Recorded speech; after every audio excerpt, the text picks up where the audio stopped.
Okay, kakatapos lang natin mag grocery. Sobrang useful talaga ng bag na to. Well, kaya lang naman hindi ako makapaglagay ng sagad-sagad dahil dito sa mga gamit ko sa ilalim. Pero dalawang gatas, tapos kung ano-ano pa, may face shield pa. Pero kung mag-grocery talaga ng marami-rami, no? Dala na lang ng mas malaking bag. Pero sobrang useful, di ba? Yung mga ganong simpleng ano lang, nakabili ka na kaagad ng ano. Tapos yan lang din yung dala mo. Okay. Tapos ito, meron tayong belly bag, belly pouch.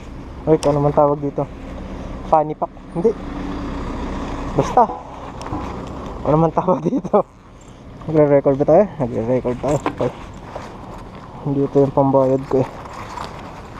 May bayad kasi yung parking. Basta na, handa na natin 20. Okay. So ngayon handa tayo. Yung gloves natin is ganito. Yung normal kasing riding gloves, sobrang hirap gamitin, lalo na pag may kukunin ka. Yung mga ganito mas gusto kong gamitin. Regalo to ni Mrs. eh.